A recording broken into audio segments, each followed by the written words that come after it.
Bismillahirrahmanirrahim. Assalamualaikum warahmatullahi wabarakatuh. Baik, saya akan presentasikan tentang pemikiran tokoh filsafat pasca modern.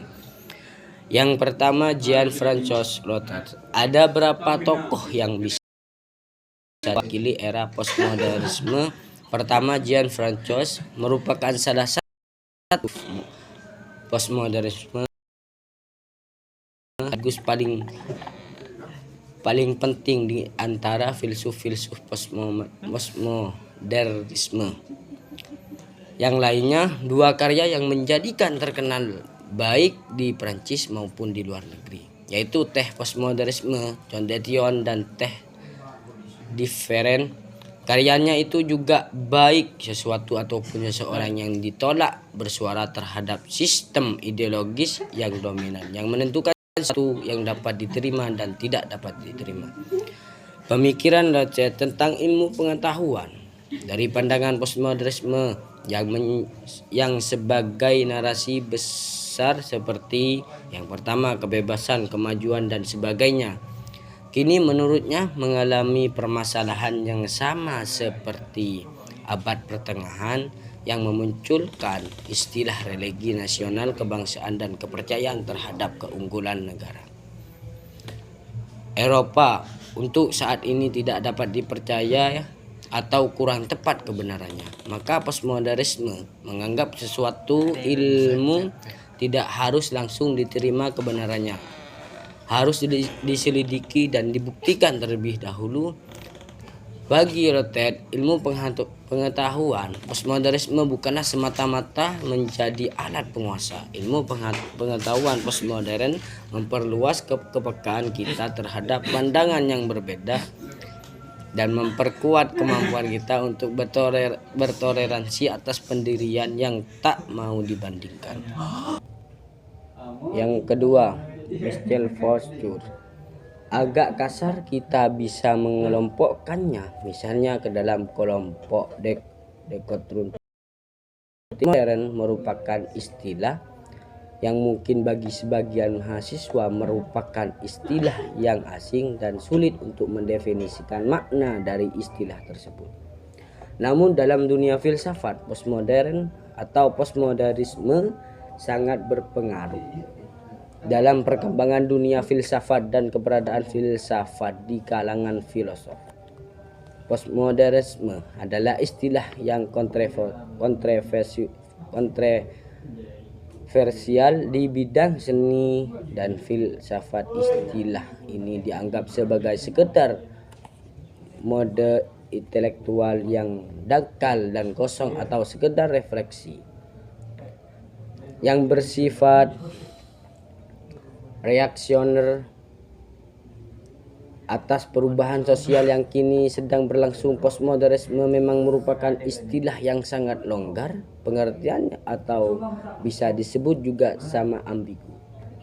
Ia digunakan untuk memayungi sebagai aliran pemikiran yang satu sama lain seringkali tidak persis saling berkaitan.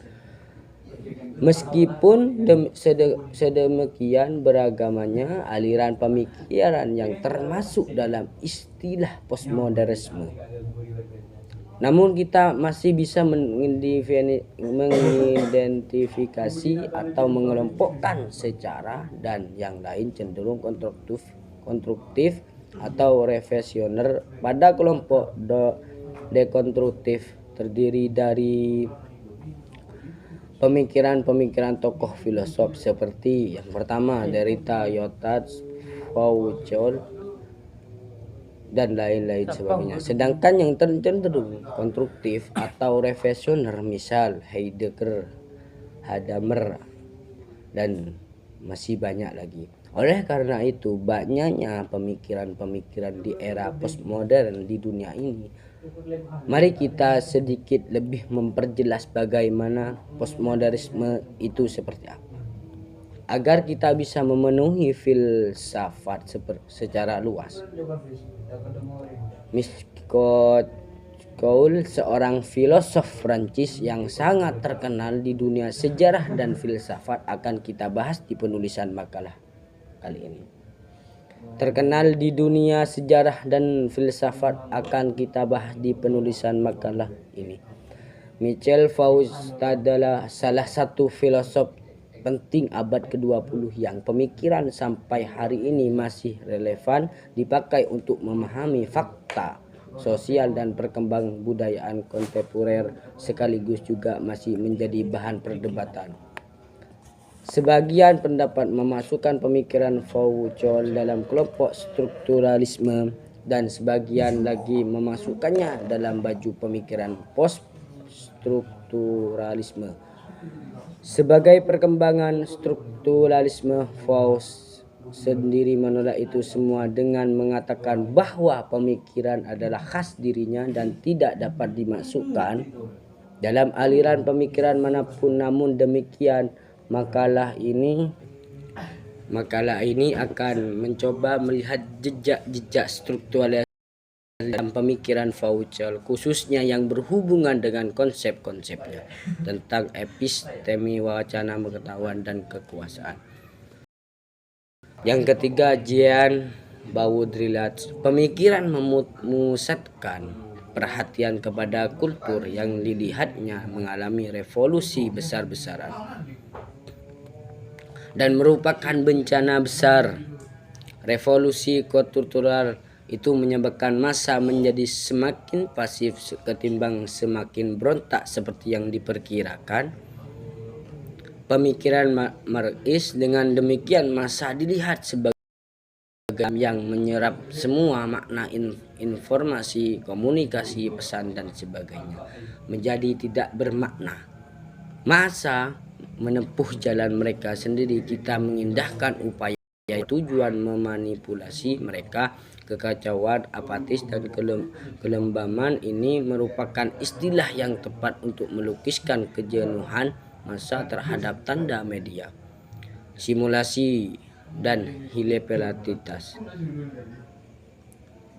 Bagi Jean Baudrillard, karya-karyanya mempunyai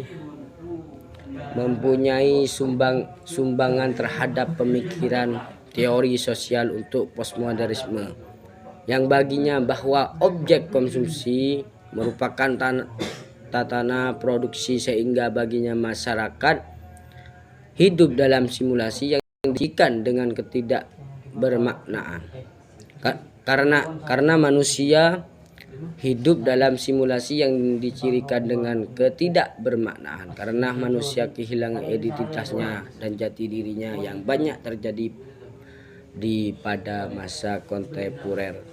Tokoh inilah yang terkenal dengan menyebut dunia postmodernisme sebagai kehidupan yang hiperrealitas. Friedrich Jameson memiliki keunikan tersebut sebagai filsuf dan kritikus sastra yang berhaluan Marxis, di mana dia lahir dibesarkan di Amerika. Seperti kita ketahui bahwa negara ini identik dengan pemikiran liberalisme ketimbang Marxisme. Faktor lingkungan setidaknya memengaruhi bagaimana pemikiran seseorang berkembang, seperti halnya yang pertama Jameson, riwayat pendidikannya yang begitu luas, apalagi di saat dia pergi ke Prancis dan menjadi murid dari Jean Paul, sastra yang berhaluan Marxis. Posisinya menjadi begitu jelas. Wilayah pengkajian Jameson sebagai filsuf dan kritikus sastra sangatlah kompleks. Terutama salah satu pemikirannya memiliki postmodernisme. Dia melakukan kritik terhadap seni populer, musik, film, arsitektur, novel, dan hal lain sebagainya. Postmodernisme merupakan wilayah pengkajian dan pemutlakan posisi Jameson sebagai kritikus Marxis. Hal ini dipertegas dengan pandangan bahwa postmodernisme merupakan implikasi dari budaya kapitalisme akhir. Bahkan Jameson mengatakan bahwa komersialisasi dan komodifikasi terhadap seni, film, musik, arsitektur tidak terlepas dari campur tangan budaya kapitalisme akhir yang makin menjalar ke berbagai bidang, tidak hanya dalam ekonomi saja.